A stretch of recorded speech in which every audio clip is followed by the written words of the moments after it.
वो आत्मा जो है छिन्न भिन्न नहीं होता, वह कर्म सुकर्म जो है उस प्राणी का चित्त में समाहित होकर अगले जीवन में चला जाता है। और अच्छे कर्म किए होंगे तो अगला जीवन इससे भी अच्छा मिलेगा। अगर सतुगुणी होंगे इससे भी सतुगुणी लोगों के बीच में आपका जन्म होगा। अगर रजोगुणी होंगे उससे भी ठाट बाट वाले रजोगुणी वाले लोगों के बीच में जन्म होगा। अगर तमोगुणी होंगे तो तमोगुणी क्या है? प्रमाद है, आलस्य है। जिसके जीवन में आलस्य है, प्रमादी है, वो जान जा वो तमोगुणी प्रधान है। इसलिए जीवन में कभी भी आलस्य नहीं करना चाहिए। नित्य के लिए या अनित्य के लिए जो मेरे जीवन में जाने वाले वस्तु है या इसी जीवन में चले जाने वाली वस्तु है, जिसको नित्य और अनित्य बताया गया। कोई ऐसा कर्म का फल होता है सिर्फ इस शरीर से मतलब रखता है, शरीर जाने के बाद में उसका कोई मतलब नहीं होता। लेकिन कोई ऐसा कर्म होता है ये शरीर से मतलब नहीं है, वो आत्मा से मतलब रखता है। जिस शरीर में जाएगा वो पुण्य कर्म उसके साथ में लगा रहता है, उसी को आत्मज्ञान बोलते हैं। और हमें प्राणियों को वेद में शास्त्र में महर्षियों ने बताया कि अपने स्वरूप को दर्शन करो। स्वरूप दर्शन क्या है? आप तो सुने हैं, स्वरूप आत्मा दर्शन, स्वरूप दर्शन या आत्मा का दर्शन। इससे जब हमें स्वरूप दर्शन होता है तो फिर हमें पृथक पृथक ये समझ में आने लगता है कि क्या सच्चा है क्या झूठा है, क्या सत्य है क्या माया है, क्या विवेक है क्या अविवेक है। तो इस प्रकार से समझने के लिए हमारे प्रकार बुद्धि और ज्ञान और विवेक होना चाहिए। तो मैं क्या कह रहा हूँ, तीसरा ज्ञान इस संसार में मृत्यु के पश्चात होता है। लेकिन उसके लिए भी हमें भगवान ने कृपा किया कि हम जब अच्छे कर्म ऐसे किसी घर में ऐसा दुर्घटना हो जाती है, ऐसा घटना घट जाती है, तो वहां पर उसे सांत्वना देने के लिए जाना चाहिए। स्त्री जात है तो हमें शास्त्र अनुमति नहीं देता कि हम शमशान घाट तक जाए, लेकिन आजकल के लोग जा रहे हैं। जाइए, कोई बात नहीं, उतने ज्ञानी है तो जा सकते हैं। अगर उतना सामर्थ्य नहीं, उतना ज्ञान नहीं तो मत जाइए, क्योंकि स्त्रियों का हृदय, नारी जाति का हृदय पुरुष जाति से बहुत गुना कोमल होता है। वो असहाय दुख और पीड़ा को सह नहीं सकती, इसलिए हमारे पूर्वजों ने कहा उस स्थान पे जाना मना है। लेकिन जो नारी उतनी ज्ञानी है, समर्थवान है, जाए उसे ज्ञान प्राप्त करे। हमारे बुद्ध धर्म में एक मैंने देखा, वो लोग एक काम करते हैं, 100 को जलाने से पहले या गाड़ने से पहले काम करते हैं, उसको अच्छे से बॉक्स में रखते हैं, फिर ढक्कन खोलते हैं और जितने उसके गए हुए बंधु हैं उसको बार बार परिक्रमा करते हैं और उसके बाद में एक ज्ञान को समझने की उसको बर्मी में तैयार छूले करते हैं। तैयार छूले माने ज्ञान को समझते हैं। वहां पर एक सूत्र बोलते हैं कि मैं नश्वर हूं, एक दिन मेरा भी यही गति होने वाला है। तो उसको बोलते हैं आतुबा। बर्मा में 100 को आतुबा बोला। आतुबा मतलब अशुभ। अब वो अशुभ हो गया। क्यों अशुभ हुआ? जब तक आत्मा है, वो परमात्मा के अंश है, तब तो के सारा शरीर शुभ ही शुभ है। लेकिन जिस दिन ये इसमें से निकल जाता है तो हमारा शरीर शुभ नहीं रहता। हमारे घर के लोग भी उसको अशुभ मानते हैं और तुरंत उसको बताया गया ना 3 रूप में बदलते हैं। यथा योग, जिसको जैसा बताया गया वैसा करते हैं, जलाते हैं, दफनाते हैं और पानी में विसर्जन कर देते हैं। तो भगवान ने हमें एक और मौका दिया कि अगर हम मरने के बाद में ऐसा महसूस करने गए तो अगला जीवन मनुष्य मिलेगा नहीं मिलेगा कोई पता नहीं, क्योंकि हम ही जानते हैं और कोई नहीं जानता। मैंने क्या किया और मेरे प्राण निकलते समय, आत्मा निकलते समय मेरी मन की वृत्ति क्या हुई, सिर्फ वही आत्मा जानता है, कोई नहीं जानता। उसको कौन बोल सकता है?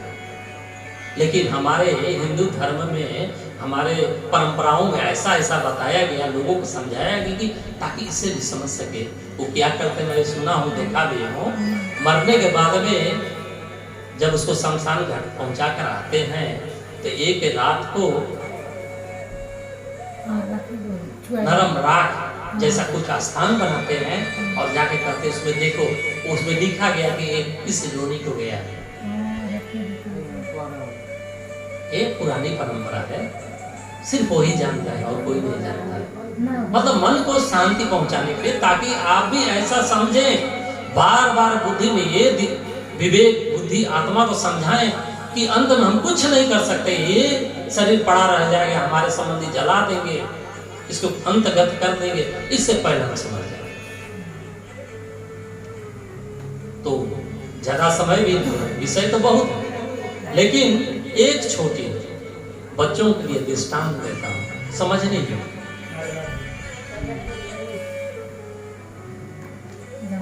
एक छोटी दृष्टांत देता हूं। एक समय की बात है, 4-5 दोस्त सफर के लिए निकले। बहुत पुरानी बात है, उसमें गाड़ी ये कोई भी साधन नहीं होता था, पैदल ही एक जगह से एक जगह जाना होता था। नदी पड़े तो नदी के पार करो, पहाड़ पड़े तो पहाड़, जंगल पड़े तो जंगल को पार करो। और कोई हाथ में ऐसा उजाला करने का टॉर्च लाइट इत्यादि भी साधन नहीं था। तो उस समय लोग ऐसा ही चलते थे, जहां रात हो जाता देखकर विश्राम करते थे, आगे निकलते। तो 5-6 का एक समूह था, वो चले जा रहे थे किसी दूसरे निर्जन स्थान से दूसरे शहर में जाना था, उन्हें गांव में जाना था। जाते जाते उनके अचानक शाम होने लगी, एक दुर्गम स्थान दिखाई दिया, यानी बहुत बड़ा पहाड़ को पार करना था। तो वो जा ही रहे थे तो अचानक उनको आवाज आ गई, ठहरो, तुम कहां जा रहे हो, मेरी बात को सुन के जाओ। वो डर गए। अचानक इस निर्जन स्थान में किसका आवाज है, कोई दिखाई नहीं दे रहा, क्या हो सकता है? अंधेरा होगा। ठहर गए, पीछे मुड़ के मत देखना। फिर आवाज आता है, जहां वही खड़े हो जाओ। खड़े हो गए, झुक जा, झुक गए। झुकने के बाद जो भी तुम्हारे सामने नीचे मुट्ठी में आता है उसे उठाकर एक एक मुट्ठी अपने झोली में डाल। वो डर रहे हैं, ज्यादा डालने से भी नहीं होगा, अगर नहीं डालते हैं तो भी अच्छा नहीं, डरे हैं तो आदेश बन गए। अचानक वो एक एक मुट्ठी झोली में डाले और बोले अब आगे जाओ, जब तक सुबह ना हो जाए तब तक तुम उस झोली को खोल के मत देखो उसमें क्या है। वो डरे हुए थे और रफ्तार से भागने लगे और तीव्र गति से भागने लगे। हे भगवान जल्दी से मेरा ले, क्या पीछे लगा है मालूम नहीं क्या हो जाएगा। वो भागते भागते उनको भान भी नहीं हुआ कि 3-4 घंटा कैसा कट गया और भगवान सूर्य उदय हो गए। फिर उनको याद आया कि वो महापुरुष बोला था कि तुम जब सुबह हो जाए तब झोली खोल को देखना है। और एक बात बोला था, जब तुम खोल को देखोगे तो तुम्हारे साथ 2 प्रक्रिया होगी, तुम खुशी भी होगे और दुखी भी होगे। तो इन लोग के लिए और आश्चर्य हो गया और इस भाव में भी उज्ज्वल से जल्दी सवेरा हो जाए। भाई देखिए क्या दुख होना है, क्या सुख होना है। जब सवेरा हुआ, अपने अपने झोली को खोल के देखते हैं तो उसमें एक एक मुट्ठी जवाहरात से भरा हुआ था। देखते तो दम खुश हो गए, ये कितना बड़ा काम हुआ। जिस काम के लिए हम जा रहे थे अचानक हमें वो महापुरुष ने हमें दे दिया। लेकिन तुरंत दुखी हो गए। क्या हुए? तुरंत दुखी हो गए। क्यों? कि मैंने थोड़ा ही लिया, अगर जाना होता ये इतना बहुमूल्य है तो और ज्यादा डाल लिए होते। तो उसी प्रकार से इस संसार में हमें पछतावा न रहे कि और कुछ सुकर्म कर लिए होते, और भगवान का नाम लिए होते, और ऐसे सत्संगों में गए होते, ऐसे भगवान के नाम को याद किए होते, और महापुरुषों के ऐसी वाणी को सुने होते। ये जीवन के अंत में पछतावा न हो, इसलिए सदैव हमें सुकर्म करना चाहिए, धर्म आचरण करना चाहिए, अच्छी चरित्र करना चाहिए, अच्छी कर्म करना चाहिए, अपनी वाणी द्वारा, अपने कर्म द्वारा, अपने मन द्वारा। बताया गया है उसने कि कलयुग ऐसा युग है जिसमें हमें मन में पुण्य सोचने से पुण्य बनता है और पाप सोचने से पाप बनता है, ऐसा रामायण में लिखा गया है। तो इसलिए हम अगर कर्म द्वारा नहीं कर सकते हैं, वाणी द्वारा भी नहीं कर सकते हैं, लेकिन जब हमारे पास समय हो तो मन में सुविचार करें, व्यर्थ के कथन ना करें। क्योंकि जब हम बातें करते हैं तो लाखों करोड़ों शब्द करते हैं, लेकिन उसमें बहुत ज्यादा व्यर्थ की बातें होती हैं। क्योंकि हमारे अंदर ऐसा है ना, खुजली जैसा होता है।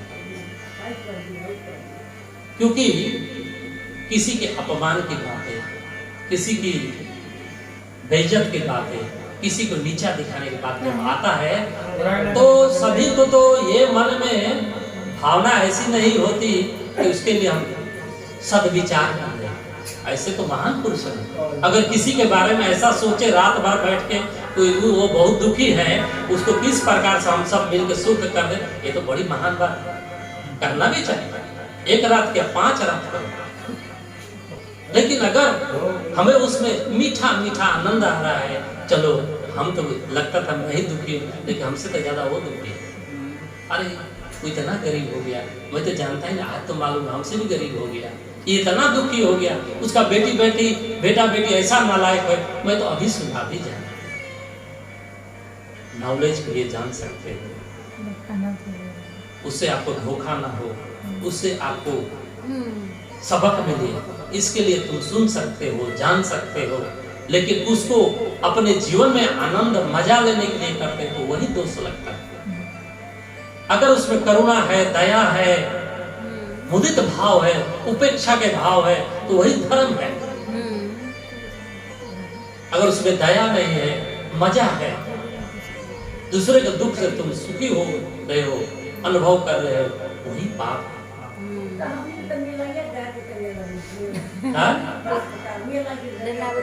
ये पाप नहीं करना चाहिए। प्रथम सुनिए इसका भी मैं बुद्ध मार्ग से